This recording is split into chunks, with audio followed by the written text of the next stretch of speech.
नाज़रीन अस्सलाम वालेकुम। चैनल I95 की जानिब से मुना शाहब हाज़िर खिदमत है।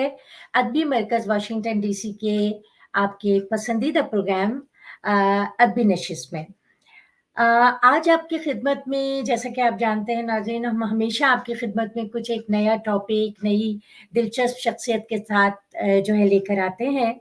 तो आज इस प्रोग्राम में इंशाल्लाह आपको बहुत कुछ मालूमात हासिल होंगी फ़नून लतीफ़ा के बहुत ही अहम फ़न ख़ताती और फ़न मुसव्वरी पे। तो नाज़रीन, इस प्रोग्राम में जैसा कि मैंने बताया कि हम आज फ़न ख़ताती के हवाले से सातक़ैन, जो हमारे एक बहुत ही अहम मुसव्विर और ख़त्तात हमारे मुल्क पाकिस्तान के, उनके हवाले से बात करेंगे। और एक ऐसा फ़न जो हम समझते हैं फ़न ख़ताती को कि एक ऐसा फ़न कि जिसको मुसलमानों ने औज कमाल पे पहुँचाया, वो फ़न जिसकी तारीख़ बहुत क़दीम है और जो हमारी तहज़ीब और सख़ावत का बहुत अहम हिस्सा है। यहाँ पे हमने इस सिलसिले में एक बहुत ही मारूफ़ शख्सियत को मदऊ किया है, जो हमारे मुल्क के मारूफ़ ख़त्तात, मुसव्विर और मुसव्विर साक़ैन के ना सिर्फ़ बहुत बड़े फ़ैन हैं, एडमायरर हैं, मगर उनको अगर मैं आशिक़ सातक़ैन कहूँ तो मेरे ख़्याल में बेजा नहीं होगा। जी, मैं ज़िक्र कर रही हूँ जनाब रियाज़ नियाज़ी साहब का। रियाज़ नियाज़ी साहब हमारे स्टूडियोज़ में मौजूद हैं। इससे पहले कि मैं उनको इनवाइट करूँ, मैं बताती चलूँ कि आज के हमारे दूसरे मेज़बान ज़ाहिद बाबर, जो किसी टेक्निकल ख़राबी की वजह से हमें जॉइन नहीं कर सके, हो सकता है वो हमको बीच में जॉइन करें और हम ये दिलचस्प गुफ्तगू का सिलसिला जारी रखेंगे इंशाअल्लाह। तो आपका तारुफ़ कराती हूँ जनाब रियाज़ नियाज़ी साहब से। जी, रियाज़ साहब। जी, मोना साहबा, बहुत शुक्रिया, बहुत शुक्रिया। नहीं, आपका मैं शुक्रिया कि आप, हमारी खुशकिस्मती है कि आप हमें मैसर आ गए, क्योंकि काफ़ी अरसे से मैं कोशिश कर रही थी कि आपसे मैं गुफ्तगू कर सकूँ सातक़ैन के मुतालिक भी, और आपके अपना तारुफ़ जो है वो अपने नाज़रीन से मैं कराऊँ आप। तो हो सकता है आप इंशाल्लाह। कोशिश कर रही हूँ इस महीने के शुरू के अय्याम में, जी, क्योंकि सादक़ैन का ये 10 फरवरी यौम वफ़ात जी, का महीना था। जी। इस सिलसिले में थोड़ी मेरी मसरूफ़ियात थी, उस वजह से हो सकता है कोताही हो कि आपका पैगाम पे जवाब वक़्त पे ना दे पाया हूँ। 10 नहीं, फरवरी को आवाज़ पाकिस्तान पे हमने रेडियो जी, लाइव प्रोग्राम किया था सातक़ैन पे। जी। उर्दू इंस्टीट्यूट शिकागो के ज़ेर-ए-इत्माम एक महफ़िल की थी सातक़ैन पे। जी। एक महफ़िल और हुई थी और मुझे बेइंतहा खुशी है कि हुँ। आज अदबी मरकज़ वाशिंगटन की इस अदबी महफ़िल में आपने मुझे मदऊ किया। नहीं, मेरे लिए हमारी बहुत खुशकिस्मती एज़ाज़ भी की है। बात है और मैं जी, नहीं, मैं आपका ये जो कह रहा काम था है कि वो मैं बहुत ही अहम काम है।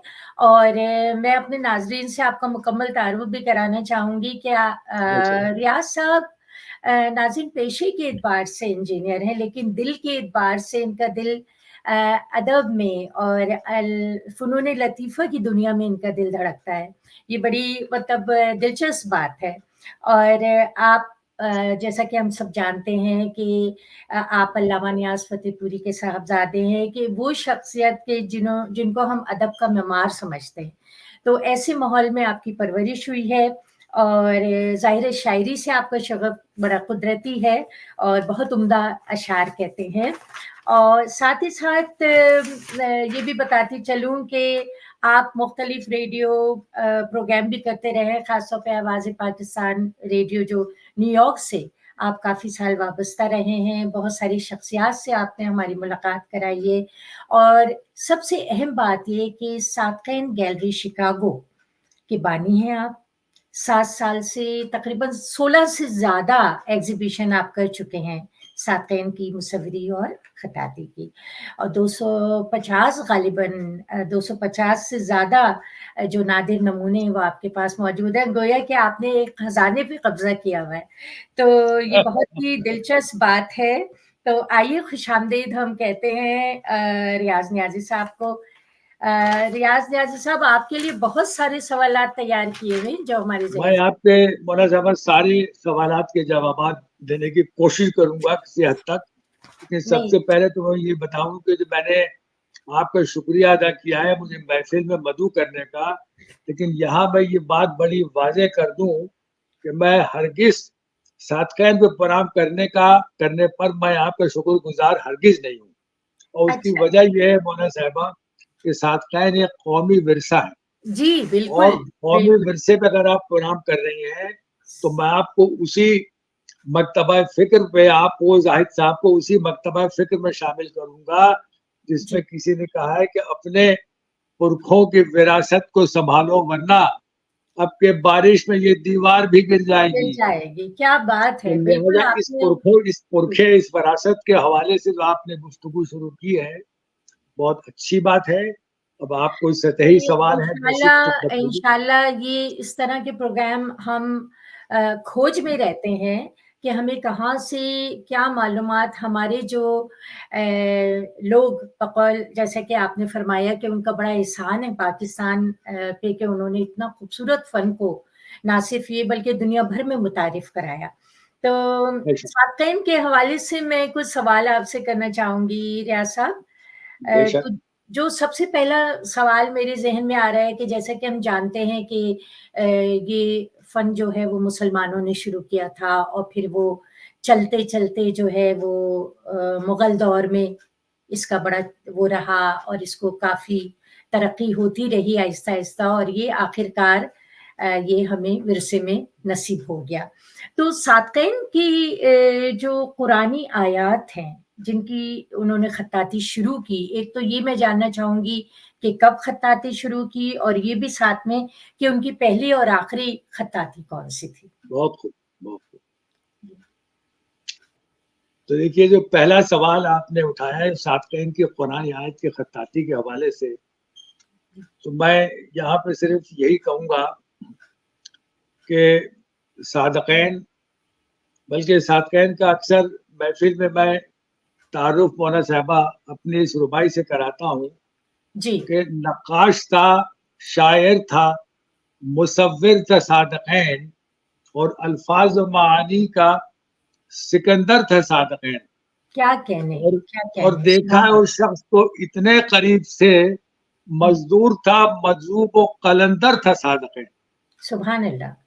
बिल्कुल मौलाना ठीक साहबा, है। ये मजरूब व कलंदर जिसने जी, 15,000 से ज़ायद जी, पेंटिंग बनाई, जिसमें मुसव्वरी भी शामिल है, कैलीग्राफी भी है, कुरानी आयत की खत्ताती भी है, नक्काशी के नमूने भी हैं।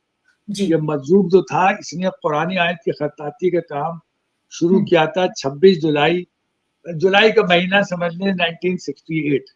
जी, बल्कि मुझे याद पड़ता है जो आपने सवाल पूछा कि इनकी पहली खत्ताती जो है, जो बाकायदा कैनवस की शक्ल में आई है, वो अच्छा, 26 जुलाई 1968 में है। बिस्मिल्लाह हुँ, रहमान रहीम जो उन्होंने लिखी थी। अच्छा, ये सुभान कैनवस के ऊपर ऑयल पेंट के साथ थी, और बड़ी खस्ता हालत में मेरे पास ये कुछ दिनों पहले तक महफूज थी, लेकिन एक सादक़ैन के बड़े मद्दाह ने बड़ी मोहब्बत से मुझसे खरीद लिया और मुझसे इनकार ना किया गया, और खुशी इस बात की है कि मुझसे ज़्यादा बेहतर करीने से उन्होंने उसको रखा। सुभान अल्लाह! अच्छा, क्या बात सादक़ैन है! बेसिकली मुसव्विर थे, मजूब थे, शायर थे, लेकिन पुरानी आयत के खत्ताती के हवाले से जब भी उनसे सवाल पूछा गया, हुँ, बल्कि ख़ास तौर से एक मुझे मुलाकात याद आ रही उनकी, जो ताहिरा सैयद साहबा की वालिदा मलका पुकरात से लाहौर में हुई थी। अच्छा। मैं अक्सर गुफ्तगू में सब हवाले दूँगा, तो थोड़ा-सा हो सकता है लोगों बिल्कुल, के लिए दिलचस्पी या बिल्कुल गैर दिलचस्पी का बायस हो। वज़ाहत वज़ाहत होती चली जाएगी। जी हाँ।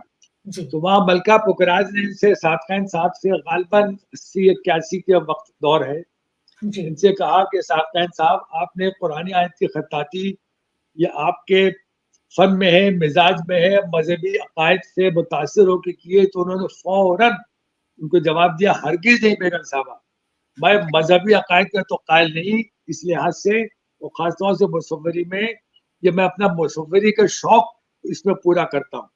जी, लेकिन देखिए, मलका पुखराज भी बहुत पुराने दौर की पुख्ता ज़हन की खातून थी। कहने बिल्कुल। लगी, वो सही है सादक़ैन साहब, लेकिन ये बताइए आप ये रुबाई हुँ, हुँ, किस ज़ुमरे में मैं लेके जाऊँ?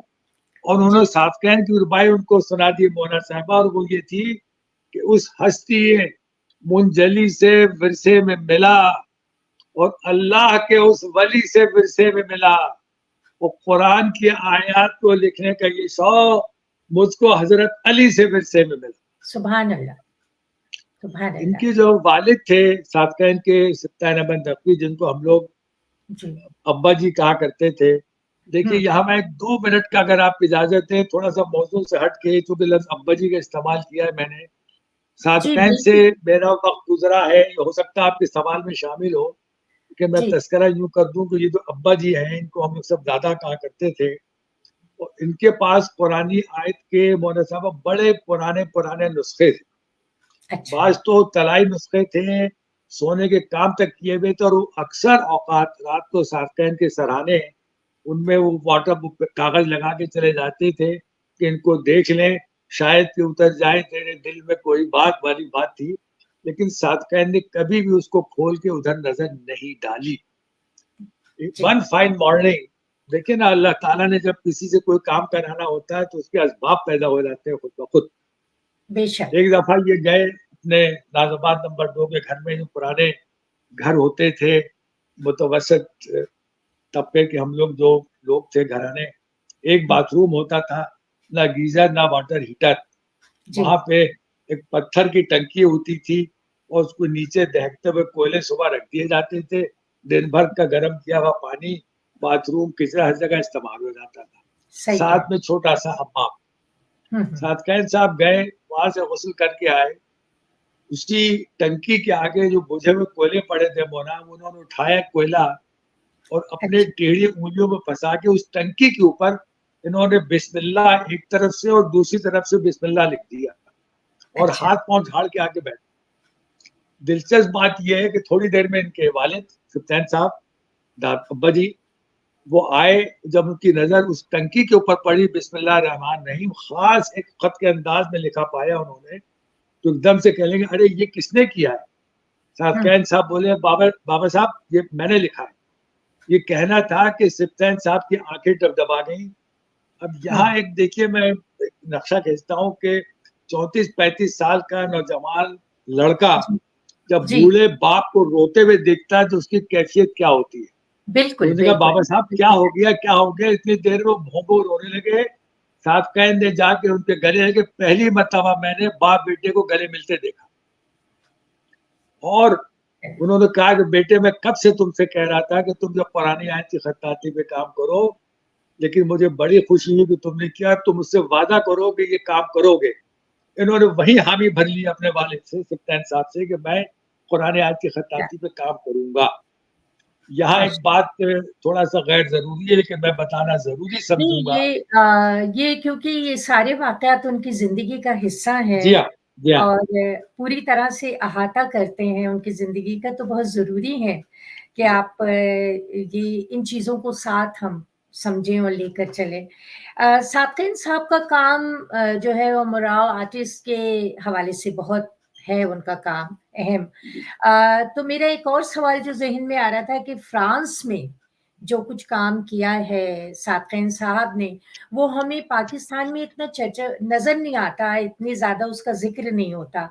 तो एक तो मैं ये चाहूँगी कि आप इस पे रोशनी डालें कि उन्होंने जो फ्रांस में अपना सारा ये कितने साल बिल्कुल सही, रहकर काम किया? बिल्कुल बताता हूँ। मैं बस एक 1.5 मिनट वो पुराने टॉपिक पे आ जाऊं तो मेरा जहन, जी। उनके सादकैन के वालिद ने उनसे वादा किया कि सादकैन जब तुम कुरान आयत की खत्ताती करोगे तो हुँ, जमीन पर पड़ी हुई बोतल की तरफ इशारा किया कि उसको हाथ नहीं लगाओगे। अच्छा। सादकैन ने वादा कर लिया। हुँ, हुँ। और यकीन कीजिए मौलाना साहबा कि 19 दिन तक उन्होंने परहेज किया अपने शुगल से, और जी, 19 दिन में सूरह रहमान मुकम्मल करके 1968 के अखाड़ में नुमाइश कर दी थी कुरानी आयत की खत्ताती की। वाह! आपका दूसरा सवाल जो फ्रांस के हवाले से है, जी, मैं यहाँ तस्करा करना जरूर चाहूंगा। सादकैन का जो फ्रांस में क्याम था 1960 से 67 तक गालिबन था, या सन जी, 61 से था। जी, और वहां पे वो पिकासो आर्ट गैलरी में गए और पिकासो को देख के इस हद तक मुतासिर हुए कि वहीं फ्रांस के किसी किताब में किसी ने लिखा है कि हुँ, सादकैन ने पिकासो आर्ट गैलरी में 2 दिन रहने की इजाजत मांगी और जी। कहा कि मुझे एक चटाई चाहिए। अच्छा। पहले तो उनको मना कर दिया गया, लेकिन वहाँ का एक बड़ा असर रसूख वाला आदमी था, जी। उसने उनको इजाज़त दिलवाई और पिकासो आर्ट गैलरी में सादकाइन ने ज़मीन पे 2 दिन क़याम किया और वाह! उससे बहरहाल मुतासिर हुए। मुतासिर होने के बाद उन्होंने वहाँ पे काम शुरू किया। एक जी। बहुत ही दिलचस्प टॉपिक यहाँ आ रहा है, मैं बहुत मुख्तसर करके और तेज़ी से आगे जाऊँगा। वो ये है कि फ्रांस का एक बहुत मशहूर नावल निगार अल्बर्ट कैमस है, जिसको गालिबन लिटरेचर के ऊपर 1957 या 58 में नोबेल प्राइज़ मिला था। अच्छा। वो ना उसकी एक नॉवेल थी द स्ट्रेंजर, जी। सादकाइन ने उसको अंग्रेज़ी में पढ़ी और उस नॉवेल का कई ज़बानों में वैसे तर्जुमा हुआ है। नोबेल प्राइज़ उसी पे मिला था ज़बर और उससे मुतासिर होकर उसमें जो किरदार थे, जी। उसके ऊपर सादकाइन ने फ्रांस में तस्वीरें खींची, जो शुरू अय्याम की तस्वीरें किसी हद तक पिकासो से मुतासिर हो चुके थे, उस जी। अंदाज़ की थी। एक जी। अंदाज़े के मुताबिक सादकाइन मरहूम ने को 170 या 170 से ज़ायद हुँ, पेंसिल हुँ। स्केचेस, तस्वीर वहाँ बनाई थी, हुँ। जिसको फ्रांस की गवर्नमेंट ने सरकारी सतह पर एक बिल्डिंग लेकर उसमें उसकी नुमाइश की। नुमाइश के दिन मौलाना साहब तमाम उसके प्रिंट छपे थे, जो अच्छा। हाथों हाथ बिक गए थे। क्या उस कहें? तकरीब के बाद फ्रांस की हुकूमत ने सादकाइन को सबसे बड़ा सिविल अवार्ड से नवाजा और इनको पिकासो ऑफ ईस्ट का खिताब दिया। क्या कहने, वाक़ई। अब किस आपका वो कदर सवाल फ़ख्र कि की जो बात है, कितनी जी, फ़ख्र की बात है हमारे मुल्क के लिए कि बेशक। जी, कि हमारे एक जो हवाला है कि सादक़ीन जैसे आर्टिस्ट ने कितना फैलाया है सारी दुनिया में अपने इस फ़न को। तो मेरे ख़्याल में तो पाकिस्तान को इस चीज़ को जो है बहुत अपना वो फ़ख्र समझ के पेश करना चाहिए। लेकिन यही मैं जो सवाल कर रही थी कि फ्रांस वाला जो उनका काम था, फ्रांस में रह के जो उन्होंने किया, उसका ज़िक्र पाकिस्तान में ज़्यादा नहीं होता। तो वो ये मैं दुःख की बात है, ये दुःख की बात है, बल्कि मैं यहाँ तक कहूँगा कि फ्रांस में जब उनकी तशहीर हुई हुँ, और वापस पाकिस्तान आए, अय्यूब खान साहब का दौर था, तो अय्यूब खान साहब के दौर में उनको बाकायदा बड़ी तकरीब की गई, नवाज़ा गया और तकरीबन पाकिस्तान की हुकूमत के जितने सिविल अवार्ड हैं, सबसे उनको गाहे-गाहे उ उन उन उनको नवाज़ा गया। जी, यहाँ मैं एक तज़किरा आपने जो कहा कि वो पेंटिंग, वो आर्ट, वो मुसव्वरी जी। पाकिस्तान में नहीं दिखाई देती, तो यहाँ मैं एक तज़किरा थोड़ा-सा मौज़ू से हट के, लेकिन चलिए कर ही देता हूँ कि फ्रांस से जब ये वापस तशरीफ़ लाते हैं मोना साहबा, हुँ, हुँ। तो लाहौर में आए ये जी। और फ्रांस से आने के बाद थोड़ा-सा ये हुस्न जमाल यार के नशे में गिरफ्तार और ये उसमें सरशार पाए जाते हैं अच्छा, फैज़ और से तो लाहौर में मुलाकात नहीं हो इन्होंने गई थी उनकी उसने जी हाँ, जी हाँ, जवानी जी। बेशक। अच्छा, हुँ, लाहौर में इन्होंने ये किया मौलाना साहबा कि वहाँ की जितनी पैसे वाली ख़वातीन थी, जी। उन्होंने सादक़ीन साहब से मिलना शुरू किया और आके अपने तमाम स्केचेस बनवाए, तस्वीरें बनवाई। हुँ, हुँ। आहिस्ता-आहिस्ता सादक़ीन को पेंसिल स्केचेस से उन तमाम हुस्न जमाल यार के नक़ूश उन्होंने बनाए हुँ, और हुँ। बनाने के साथ-साथ लाहौर के जो तमाम सरमाएदार लोग थे, जी। उनकी बात में आकर इन्होंने हुँ, सादक़ीन ने एक वहाँ नुमाइश की। जी, उन्हीं ख़ुतूत जो उन्होंने खींचे थे पेंसिल स्केचेस जी। और उसका नाम इन्होंने रखा था बड़ी बेबाकी से बोसा, द अच्छा, किसेस। अच्छा, और दुःख की बात ये है मोना साहबा कि उस एग्ज़िबिशन को दूसरे दिन वहाँ के जो इंतहा पसंद और शिद्दत पसंद थे, उसको उन्होंने वहाँ आग लगा दी गई थी। अच्छा, ये वाक़या है समझिए कि 60 की मिड का। अच्छा।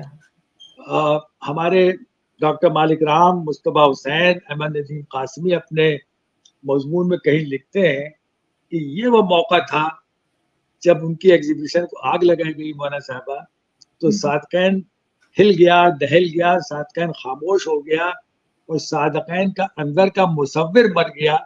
यहाँ से ख़त्तात, शायर और नक्काश ने जन्म लिया।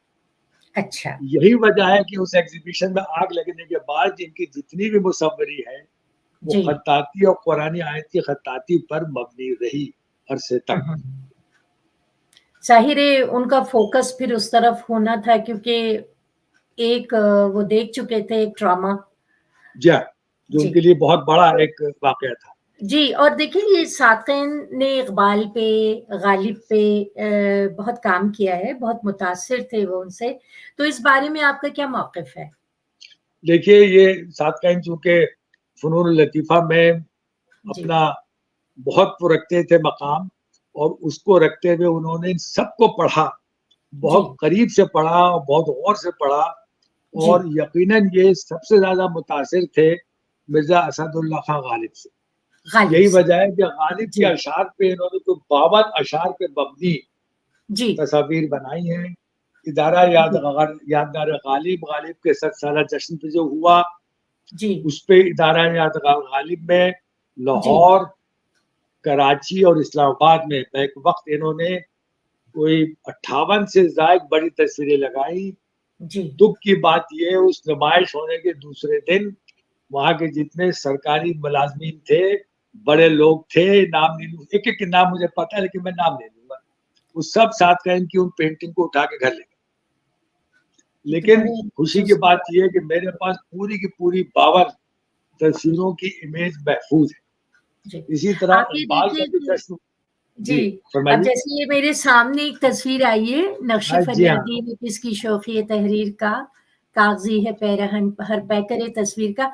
वाह! कितना खूबसूरत उन्होंने ये मुसव्वरी की है गालिब के ये उसके आपको ऊपर। शौक है मौलाना साहबा की गुफ्तगू करते-करते आपने गालिब का वो, इसमें इसी तरह वो गालिब का एक स्केच भी बनाया है बहुत खूबसूरत, जी, जो मेरे बहुत पास है। ही, बहुत उम्दा। और क्या बात है, और फिर किसी शेर से उसको तसव्वुर में लाना, उसको और फिर उसकी मुसव्वरी करना बड़ा मतलब ये कमाल का काम है, बेशक। कमाल है वाक़ई। इसी जी, तरह इकबाल के ऊपर इन्होंने कोई 23 अशआर जो इकबाल के थे, उसपे उन्होंने बनाई। फैज़ अहमद फैज़ की इन्होंने 12-13 जी, तस्वीरें ये बनाई। इक़बाल की भी एक ये तस्वीर इकबाल, है वाह, मेरे वाह! पास। वाह, वाह! बहुत जी, उम्दा। कितना अच्छा उन्होंने एक तासुर दिया है। मैं यहाँ एक और वज़ाहत कर दूँ आपके जी, उर्दू मरकज़ के सामईन और नाज़रीन के लिए, कि जो जी, सादक़ैन का बनाया हुआ आपने इकबाल का पोर्ट्रेट दिखाया था, जी, मोना साहिबा, ये इकबाल का वाहिद पोर्ट्रेट है, जो जी, किसी आर्टिस्ट ने बनाया है। उसकी वजह ये है, जितने और आर्टिस्ट हैं, जी, जिन्होंने इकबाल की तस्वीरें बनाई हैं, उनकी तस्वीरों को देख के जी, पोर्ट्रेट ड्रॉ किए हैं। ये तख़य्युलाती पोर्ट्रेट क्या कहें? इकबाल का अगर किसी ने बनाया है, तो सादक़ैन ने बनाया है, इकबाल से मोहब्बत के हवाले से। और बिल्कुल, इसमें मशहूर तरीन शेर लिखा है उनका, कि दगर दानाए राज आयत के ना आयत, the person who may suffer the truthness of the world may or may not born again, जो इकबाल ने अपने लिए कहा था। क्या बात है, क्या बात है! वाक़ई ये उन्हीं का हिस्सा था कि उन्होंने इतनी बेशक। अहम शख्सियत पे और इतनी मुश्किल काम है ये जो वो कर गए। अल्लाह ताला मग़फ़िरत फ़रमाए उनकी। वाक़ई वो हमारे लिए बहुत यानी कहने काबिल फ़ख्र हमारे आर्टिस्ट थे। और अच्छा, मैं एक और जॉन एलियर के हवाले से भी मैं एक सवाल करना चाहूँगी कि अमरोहा का जो हवाला था, उस लिहाज़ से वो हम असर थे। जॉन जी, एलिया जी। की, तो उनकी जो कनेक्शन था उसके बारे में आप कुछ बताएँ नाज़रीन को हमारे? बहुत दिलचस्प आपने सवाल उठाया है मौलाना साहबा। इस पे कहते हैं, जी, हम सुनाने को सुना दें दास्ताने गम, मगर किससे जी, उन भीगी हुई पलकों को देखा जाए है। वाह! देखिए, ये अमरोहा के कमाल अमरूवी, रईस अमरूवी, जॉन एलिया, सादक़ैन और साक़ी अमरूवी, जी, और भी मशहूर लोग हैं। जी, जॉन एलिया से इनकी ख़ासतौर से क़ुर्बत, निस्बत और चपकलिश वो जी, यूँ थी कि जॉन, इन मेरे ख़्याल में 1931 की पैदाइश है जॉन एलिया की, वो सन जी। 30 की है इनकी। हुँ, और हुँ। रिश्ते के एतबार से, अमरोहे के होने के हवाले से, कि किसी हद तक जॉन एलिया के हमअसर थे, और आपस में इनके यहाँ रिश्तेदारियाँ बहुत होती थी। एक उनके दूसरे, तीसरे दादा नस्ल के आपस में भाई हो जाते थे, कभी दादियाँ जी, मिल जाती थी, कभी दादे मिल जाते थे, तो उनके यहाँ ये रिश्तेदारियाँ बहुत हैं। और जी, जॉन और इनके साथकैन के कुछ जी, इनके शौक बड़े कॉमन थे। जी, मुझे एक बहुत छोटा-सा वाक़या ज़हन में आ रहा है। हालांकि बेगम मुझे इशारा कर रही है कि तस्करा ना करो, लेकिन मैं जरूर कर देता हूँ। नहीं, आज तो हमें क्योंकि वही फोकस है तो हमें उनके बारे में सब कुछ जानना है। चलिए सुनिए फिर। ये जी 65 की जंग खत्म हो गई थी, उसके बाद ब्राउन आउट था। सिप्ताइन मंजिल के सामने पुलिया के ऊपर दोनों बैठे हुए थे। 9 जी साढ़े 9 बजे का वक्त था। मोना साहबा दोनों आलम कैफ में थे। जी वहां पे जॉन एलिया ने इनसे सादकैन से पूछा, हमारा भाई सादकैन, तुम जी ये अपनी तस्वीरों में मेरा अक्स क्यों बनाते हो, मेरे नक्श क्यों खींच लेते हो? सादकैन साहब ने अपने बालों पे यूं हाथ फेरा जैसे एंटीना से कुछ सवाल जवाब आने वाला है, तो फौरन उन्होंने जवाब दिया, मैं भाई भाई जॉन, मैं जब तक तुम्हारी तस्वीर न बनाओ शैतान का तस्वुर मुकम्मल नहीं होता। ये बहुत सुनना था कि जॉन ने क्या किया। मौलाना साहब क्या सिंपली उठे पुलिया से, चप्पल पहनी, न सलाम न दुआ, बैठे रिक्शे में बैठ के घर चले। नहीं, बहुत ही बहुत ही स्मार्ट जवाब दिया उन्होंने। हाँ तो नहीं, ये सारे ज़हीन लोगों की बातें हैं और ज़ाहिर है ज़हानत अल्लाह ताला ने उन्हें बख्शी थी, उन्होंने हमारे लिए ऐसे-ऐसे शाहकार क्रिएट किए। अच्छा, उनकी मुलाकात कभी जनाब नियाज़ फ़तेहपुरी से हुई? कोई वाक़या आपको याद है? कहाँ से आप सवाल ढूंढ के लाई हैं। 1962 में देखिए हम लोग हिंदुस्तान से आए थे। सन 63 में जी, सादकैन रहते थे चौरंगी पे, दूसरी पुलिया पे, चौथी पुलिया पे हमारा घर था। यही अच्छा। वजह है कि सादकैन के हवाले से मैं मसनवी ज़ैन इश्क का ये शेर मरम्मत करके सुनाता हूँ कि जिस मोहल्ले में था हमारा घर, जी, 2 गली छोड़ कर था उसका घर, और रोज उस घर में आना जाना था, हाय क्या लोग क्या जमाना था। क्या बात! सादकैन साहब नियाज साहब के बड़े मद्दाहों में से थे, हुँ, हुँ। और गालिबन सन 65 में वस्त में किसी वक्त वो नियाज मंजिल हमारे घर तशरीफ लाए। अच्छा, एक अमरोहे के एक और साहब है, मौजर हुसैन सिद्दीकी, वकील साहब कहलाते थे, उनके हमरा, और जी, नियाज साहब से उन्होंने मुलाकात की। जी, अब देखिए उस मुलाकात का एक दिलचस्प मैं पहलू बता दूं।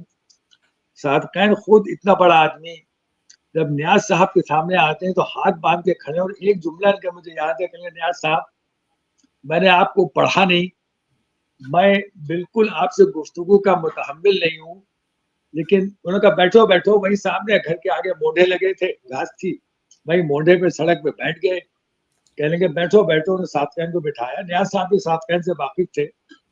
वो कहने लगे कि सादकैन कहने लगे, नियाज साहब मैंने आपको पढ़ा नहीं, अलबत्ता मुझे आपका एक शेर दरकार है जो 1907 में 1907 में मौलाना जफर अली खां के रिसाला जमींदार में आपकी गजल का एक शेर है।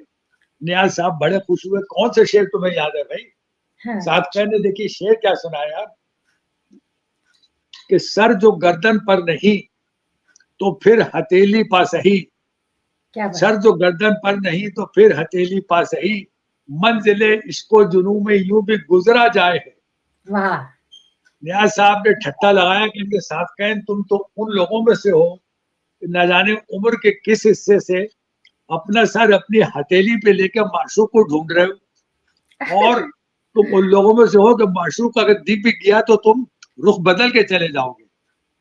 ये जुमले मुझे दो सादकैन और नियाज साहब के दरमियान के याद थे, मैंने आपको पेश किए। नियाज साहब से उनको इतनी अकीदत थी कि सन जी, 66 में जब इंतकाल हुआ, वो हुँ, 67 में थियोसफिकल हॉल में जो पहली हुँ, नियाज साहब की याद में जलसा डॉक्टर फरमान फतेहपुरी ने मुनक़िद किया, उसमें फैज अहमद फैज, जोश मलियाबादी और तमाम बड़े बड़े लोगों ने, अहमद नदीम कासमी साहब सब ने शिरकत की थी।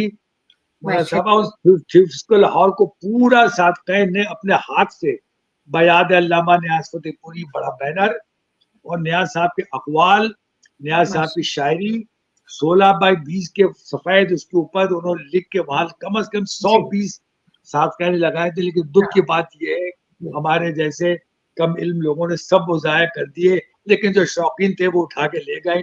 इस बात की मुझे खुशी। इसका मतलब है वो नियाज़ फ़तेहपुरी साहब के बहुत बड़े फ़ैन थे, बहुत जी मुअत्तक़िद थे। जी, तो उनकी हम लोग यही बात कर रहे थे कल कि मैं और ज़ाहिद साहब कि उनका जो एक हमारा जो प्रोग्राम है वो मतक़ाज़ी है इस चीज़ का कि हम उन पे अलहदा से ताकि हम उनके बारे में ज़्यादा से ज़्यादा जान सकें, नियाज़ फ़तेहपुरी साहब के। ये हमारे ऐसे पिलर हैं ना हमारे अदब के, ये ऐसे हमारे सुतून हैं कि इन लोगों की याद ही हमारे लिए बड़ी कीमती है। तो इंशाल्लाह उनके ऊपर भी हम ज़रूर एक आपसे गुफ्तगू 24 मई सन 66 में नियाज़ साहब का इंतकाल हुआ था, तो जी, आपकी कोई मई की तकरीब हो उसमें आप नियाज़ साहब से गुफ्तगू कर सकते बिल्कुल, हैं। उसमें बिल्कुल, बहुत अच्छे-अच्छे मुकर्रिर और बड़े अच्छे-अच्छे गुफ्तगू के लिए लोग मुस्तनिद नाम आपको मिलेंगे। बिल्कुल और फ़ी ज़माना हमें बड़ी ज़रूरत है कि हम अपने जो हमारे इतने इम्पोर्टेंट लोग हैं हमारे अदब के, उनको हम याद किया करें और कुछ सीखें अब भी उनके हवाले बेशक। से। तो अच्छा ये जब शायरी का अब ज़िक्र आ रहा है बार-बार, तो साक़िन शायरी भी करते थे। जैसा कि हमने सुना है और आप तो उनके कितने क्लोज़ रहे तो आपको ज़्यादा मालूम होगा। तो उनकी क्या कोई किताब भी आई थी शायरी के हवाले से? अनफॉर्च्यूनेटली ये हमारी कमाईगी है कि उनके अशआर हमने इतने नहीं सुने या पढ़े। लेकिन आप हमें बताएँ इस बारे में कि वो कैसे शायर थे और उनकी क्या कोई किताब आई थी या नहीं? भाई मुनव्वर जो सवाल आपने सातकैन बहैसियत शायर, इसके जी, ऊपर न जाने कितने पुरान घंटों को मैं कर चुका हूँ, लेकिन ये बात बताऊँ जी, कि सातकैन की शख्सियत और फ़न का मुकम्मल अहाता करने के लिए बहुत वक़्त दरकार है। जी, बिल्कुल लेकिन मैं यहाँ ये बेशक, बताऊँ कि बेशक। कुदरत की जो खुदादाद सलाहियत को लेके पैदा हुए थे, जी, बहैसियत शायर, बहैसियत जी, नक्काश जी, और मुसव्विर और खत्तात, वो जी, किसी न किसी शक्ल में कूद करके सब समझिए सामने आ जाती है। बेशक। सादक़ैन अपनी देखिए अब उन्हीं के अशआर में गुफ्तगू होगी। जी, सादक़ैन अपना तारुफ़ देखिए कैसे कराते हैं उनकी अपनी शायरी में और मैं बताऊँगा शायरी के असबाब क्या हुए मुख्तसरन वो भी बताऊँगा। जी, सादक़ैन अपना तारुफ़ कराते हैं कि जो नक्श थे पामाल बनाए मैंने, क्या फिर कहते उलझे हुए बाल बनाए मैंने। वाह! जो नक्श थे पामाल बनाए मैंने, मैंने फिर फिर उलझे उलझे हुए बाल बनाए मैंने और तख्लीक के कर्ब की जो खींची तस्वीर, तो अपने खदो-खाल बनाए मैंने। क्या कहने क्या कहने, वाह! सादक़ैन अपने मुतालिक कहते हैं कि जी, कुदरत ने बनाया है मुसव्विर ए दोस्त और जी, साथ में खुशखती का माहिर है दोस्त। मैं महफ़िले मेहरबिशा में लेकिन अक्सर कुछ देर को हो जाता हूँ शायर ए दोस्त। जी, सादक़ैन की एक मुझे रुबाई और याद आ रही है, जिसमें कहते हैं कि आशिकी के लिए रंजो अलम रखे हैं, जी, आशिकी के लिए रंजो अलम रखे हैं, शाहों के लिए ताजो अलम रखे हैं। लगते हैं, क्या मेरे बात लिए क्या चीज़ है मैंने पूछा, आइए सदा लोह कलम रखें। सुभान अल्लाह, क्या सुभान अल्लाह। आपको ये पता है कि सादक़ैन ने जो रुबाइयात की हैं, लिखी हैं, अच्छा, उसके ऊपर हमारे डॉक्टर फरमान फ़तेहपुरी ने उनको जी, उर्दू उर्दू रुबाइयात का ख़य्याम का रुतबा करार दिया। इस पे बहुत तफ़सीली मज़मून लिखा है डॉक्टर फरमान ने। वाह! और ज़बरदस्त। यहाँ मैं ये भी तज़किरा कर दूँ कि सादक़ैन उमूमन रंगों और लकीरों से अपने जज़्बात और अपने एहसासात का इज़हार किया करते थे, लेकिन वो फ़नकार ही क्या, जिसको आप समझिए कि तख़लीक़ की बेक़रारियाँ ना सताएँ। जी, लिहाज़ा वो उन्होंने एक दफ़ा ऐसा किया कि कुछ अरसे के लिए मुसव्वरी और ख़त्ताती को हुँ, खैरबाद कहते हुए नक्श-ए-गरा में जाने के बजाय कूचाए ख़य्याम व सरमद का उन्होंने रुख किया।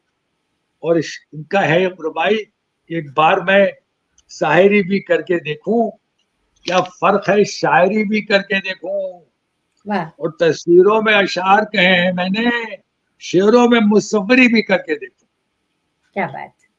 एक मैं देखिए छोटा-सा वाक़या अगर इजाज़त हो तो मैं बता दूँ, अब जी, मुझे जी, नहीं पता आपके बिल्कुल, पास कितना बिल्कुल। वक़्त है। नहीं, नहीं, आप बिल्कुल सादक़ैन सुनाएँ। सन जी, 48 में मैं वो रुबाइयात की किताब पे आ रहा हूँ, आपके उस सवाल के जवाब मख़सूस अंदाज़ में दूँगा। हुँ, सादक़ैन 48 में हिंदुस्तान से हिजरत करके पाकिस्तान आ गए। जी, ग़ालिबन उससे 2 साल पहले का वाक़या है कि दिल्ली में उर्दू किताब घर एक बहुत बड़ा किताब की ज़ख़ीरा है उनके जी, पास। जी, सादक़ैन अपने वालिद के साथ वहाँ गए। जी, बाहर लकड़ी के स्टूल पे उटंगा सा पजामा पहने बैठे हुए थे, 14-15 साल की उम्र का लड़का सादक़ैन। अंदर से मौलाना साहबा मीरा जी आते हैं उर्दू किताब घर से, अच्छा, और उनके हाथ में नुस्खा होता है जोश की, जो रुबाइयात उस वक़्त आई थी, ग़ालिबन कौस व कुलज़ूम थी या कोई कौस व कुलज़ूम जी, थी। बस इकबाल हैदर साहब ने उसकी मुझे तारीफ़ की है। हाँ वो जी। नुस्खा लेके आए। हुँ, सादक़ैन साहब ने उतर के उनको आदाब किया और हुँ, बड़े अदब से पूछा कि आपके हाथ में क्या है, मैं देख सकता हूँ? उन्होंने वो किताब जोश साहब की रुबाइयात का मजमूआ है तो सादक़ैन को दिखाया। हुँ, हुँ, सादक़ैन साहब ने यूँ करके उसको पलटा, वो कहेंगे इतना बड़ा नाम, इतना बड़ा शायर और इतनी नाक़िस तबात और किताबत मुझे तो पसंद ही नहीं आई। ये सुनना था कि मीरा जी के ज़ाहिर है जोश की किताब के ऊपर इतना बड़ा, और सादक़ैन उसके साथ उन्होंने ये भी कहा कि मैं 11 गुना, लेकिन उस 11 मैं बार-बार उस पे ताकीद कर रहा हूँ, 11 का एक हिस्सा भी आगे आएगा मेरी गुफ्तगू के ख़त्म पे, जी, इससे 11 गुना बेहतर मैं इसको लिख सकता हूँ। उन्होंने एक नुस्खा अंदर से दिया, 12 आने की किताब थी वो। वो ला के किताब उन्होंने सादक़ैन को दी और सादक़ैन ने 11 दिन के अंदर जी, जोश की वो जो रुबाइयात थी कौस व कुलज़ूम, जो जी, ग़ालिबन हुँ, 34-35 सफ़हात पे मबनी थी, है मेरे पास वो, उसको जी, रीराइट करके अपने खुशख़ती में मीरा जी को दिया, जो अभी भी किसी के पास महफ़ूज़ है। वाह! इस जोश की रुबाइयात को दोबारा जब लिखा इन्होंने, जी, उससे क्या फ़ायदा हुआ कि सादक़ैन शायरी और रुबाइयात के कवायद व ज़वाबित और उसमें ज़बान की चाशनी जी, और हुस्न जमाल यार को कैसे बयान किया जाता है, वो भी जोश की ज़बान में, जी, उससे इस हद तक मुतासिर हुए कि सादक़ैन ने जो रुबाइयात कही हैं, बेशतर उसमें से हमारे इकबाल हैदर साहब जो जोश के बड़ा नाम है, वो कई जगह जी, तज़किरा कर जी, चुके बिल्कुल, हैं माशाल्लाह उनका कि बहुत ज़बरदस्त काम किया जी है हाँ, उन्होंने जोश पे। जी, कि सादक़ैन की रुबाइयात में जोश का असर पाया जाता है। बेशक। दूसरा एक बहुत छोटा-सा तज़किरा मैं करके वो सादक़ैन की पहली रुबाइयात की किताब पे आता हूँ। ये हिंदुस्तान गए थे, मौलाना साहबा वहाँ बनारस में इनका क़याम था, जी, कुल 3-4 दिन का। हुँ, हुँ, ये इनकी ग़ालिब से मोहब्बत और जी, रुबाइयात क्यों शुरू की, वो सब इसमें कवर हो जाएगा। हुँ, जहाँ ये ठहरे थे मौलाना साहबा, जी, उस जगह के सामने वो जगह थी जहाँ मिर्ज़ा ग़ालिब ठहरे थे। कलकत्ता जाते हुए जब मिर्ज़ा वहाँ रुके थे, जो अपने हुँ, वज़ीफ़े की मंज़ूरी के लिए जा रहे थे, और मिर्ज़ा ग़ालिब भी 5 दिन का क़याम था और 27 दिन मिर्ज़ा ने वहाँ क़याम किया बनारस। उनकी तक़लीद में सादक़ैन ने 4 दिन का क़याम को बढ़ा के उन्होंने भी 17 दिन कर दिया, और अच्छा, उसकी वजह ये हुई कि वहाँ पे बनारस में जो ग़ालिब ठहरे थे, ग़ालिब की बहुत मशहूर एक फ़ारसी की मसनवी है, हुँ, मसनवी दर-ए-इश्क, हुँ, हुँ, जिसमें जी, बनारस की जी, हुस्न ख़ेज़िया, मिज़गा दराज़गाह, वहाँ जी, की खूबसूरत औरतों के नकूश देखने के बाद मिर्ज़ा ग़ालिब ने जो मसनवी चिराग-ए-दर लिखी है, उसकी जी, मिसाल किसी ज़बान में नहीं मिलती। सादक़ैन ने अरे! मुतासिर हुए उससे, हुँ, मुतासिर होने के बाद वहीं पे ये हुँ, रुबाई लिखकर डॉक्टर मालिक राम को दे आए थे कि मैख़ाने में गहरी जो वहाँ रात हुई, जी, मैख़ाने में गहरी जो वहाँ रात हुई, फिर शहर बनारस में अजब बात हुई। जी, निकला जो खराबात से ग़ालिब से मेरी, एक कुएँ मलामत में मुलाकात हुई। क्या कहने, क्या ग़ालिब पे कहने। इन्होंने गौर किया है कि क्या-क्या न किया ज़ोहरा जी, जबीनों के लिए, हाँ, क्या कहने, उनको लुभाने के करीनों के लिए। क्या कहने। ग़ालिब ने मुसव्वरी थी सी ग़ालिब ने मुसव्वरी थी सीखी, लेकिन मैं शायरी करता हूँ हसीनों के लिए। क्या बात है! क्या खूबसूरत उन्होंने ये बात की और आप 1970 हाँ, जी, 1971 में उनका पहला आया था रुबाइयात का मजमूआ। अब मैं जी, 11 का हिस्सा मुकम्मल कर रहा अच्छा, हूँ। ये जी, 111 सफ़हात पे मबनी जी, 1100 साफ़िकीन की रुबाइयात, 11 नवंबर को ये किताब आई और अच्छा, इसमें 1100 रुबाइयात साफ़िकीन की थीं। इसका नाम था जुज़े पोशीदा, मेरे पास महफ़ूज़ है। अच्छा, इसमें सिर्फ़ रुबाइयात थी, जी, फिर साफ़िकीन ने रीराइट की, जिसमें अपने हर सफ़े के ऊपर उन्होंने नक्श खींचे, तस्वीरें बनाई। वो बहुत ही रुबाइयात नक्काश साफ़िकीन के नाम से बहुत मशहूर है। हुँ, पाकिस्तान में इनके भतीजे सुल्तान नक़वी ने हुँ, बड़ी मोहब्बत और एहतराम से छापी। यहाँ अमेरिका में साफ़िकीन के जो दूसरे भतीजे हैं, डॉक्टर सलमान साफ़िकीन फाउंडेशन के, उन्होंने उसकी बहुत नकल करके किताबें बहुत खूबसूरत छापी। और उसके साथ-साथ ये हुआ कि सातकैन की रुबाइयात जमा करते-करते बिल्कुल मैं क्लोज़ पे आ रहा हूँ डॉक्टर तकी आबदी का मैं जी, गुफ्तगू करके ख़त्म करता हूँ सातकैन की रुबाइयात। डॉक्टर तकी आबदी कहते हैं कि अपने दौर और जहद का जोश मलियावादी के बाद रुबाइयात के हवाले से सबसे बड़ा शायर सादक़ैन अहमद नकवी क्या है। बात! सुभान 2400 रुबाइयात मुस्तरद पाई जाती हैं जोश की, हुँ, तो हुँ। 1700 रुबाइयात सातकैन की पाई जाती है। लेकिन दुःख की बात ये है कि बेशतर लोगों को ये नहीं पता कि हाँ, सातकैन यही शायर अफ़सोस की बात है वाक़ई। और बल्कि इस प्रोग्राम के हवाले से मैं कहूँगी कि हमें इन चीज़ों को सँभाल के रखना चाहिए। ये ऐसा ख़ज़ाना है कि ये हर एक के पास थोड़ा-थोड़ा होना बहुत ज़रूरी है, और उनके लिए बेशक मालूमात हासिल करें ज़्यादा से ज़्यादा उनकी, और उनकी किताबें हासिल करने की भी कोशिश करें, जो मेरे ख़्याल में फ़ी ज़माना बहुत मुश्किल भी होगा। मुझे नहीं मालूम कि वो अवेलेबल हैं भी उनकी किताब या नहीं। जी, सब मौजूद हैं। जी, पाकिस्तान में भी हैं, यहाँ पे भी हैं। सातकैन फाउंडेशन ने छापी जी, किताबें अमेज़न पे मौजूद हैं। जी। और बहुत बड़ा ज़ख़ीरा सातकैन के शायरी के हवाले से मौजूद है। और मीन जिसे देखनी हो जन्नत मेरे साथ-साथ आए, मेरे पास मौजूद है, शिकागो में तशरीफ़ लाए, दिल की जी। महफ़िल सजी है, चले आइए, ये दावत शिराज़। नहीं, हम ज़रूर अवेल करेंगे ये चांस। बहुत-बहुत रियाज़ साहब, दिल तो चाह रहे हैं कि ये बातें करते रहें, क्योंकि इतनी दिलचस्प और हमें मालूमात, और मैं अंदर से बहुत प्राउड फ़ील कर रही हूँ कि जिस शख़्सियत की हम बात कर रहे हैं, जिन्होंने इतना कुछ हमको दिया इस फ़न की सूरत में, मुसव्विरी की और ख़त्ताती की सूरत में, कि हमें जितना भी हम उनका शुक्रिया अदा करें कम है। लेकिन वो तो एक बहुत ही लंबी दास्तान है, उनके बारे में ज़्यादा से ज़्यादा पता करने की बहुत टाइम चाहिए उसमें। लेकिन मुझे ये मतलब आपसे इजाज़त भी लेनी होगी, क्योंकि ये हमारे प्रोग्राम का अब जो वक़्त है, लेकिन दिल ये चाह रहा है कि बस आप उनकी बातें करते रहें और हम सुनते रहें। तो इस मैं आपका बहुत मुनासिब हो शुक्रिया तो अदा। फिर अगला कोई वक़्त मुरतब कर लिए, उनके म्यूरल पे गुफ्तगू करनी थी मुझे, 2 एक और मौजू बिल्कुल, पे, बिल्कुल। तो और ये किसी और एक वक़्त के लिए ऐसी उठा रखते हैं, अगर वक़्त आपके जी, पास नहीं है। और एक ऐसे ये टॉपिक है कि जिस पे हम ग्रुप की शक्ल में गुफ्तगू करनी चाहिए हमें। तो बसत शौक। इंशाल्लाह वो मौका भी आएगा, और हम ज़रूर उस पे दोबारा से कोई ना कोई इस टॉपिक पे प्रोग्राम करेंगे, सातकैन के हवाले से, नियाज़ फ़तेहपुरी साहब के हवाले से। ये तो हमारे बेशक, लिए बहुत बड़ी समझिए कि खुशकिस्मती है कि हम इनके बारे में बात कर रहे हैं। तो आपका मैं बेहद शुक्रिया अदा करना चाहूँगी, इतनी दिलचस्प आपने मालूमात हमें फ़राहम की हैं आज, बहुत ही मुझे लुत्फ़ आया, और मुझे यकीन है कि नाज़रीन ने भी बहुत इस प्रोग्राम को जो है सुना होगा दिलचस्पी से, और उनकी मालूमात में भी इज़ाफ़ा हुआ होगा। तो अदबी मरकज़ वाशिंगटन की जानिब से तो मैं आपका शुक्रिया अदा करूँगी। I-95 जो हमारा मेन चैनल है, उसकी जानिब से भी मैं आपका शुक्रिया अदा करना चाहूँगी।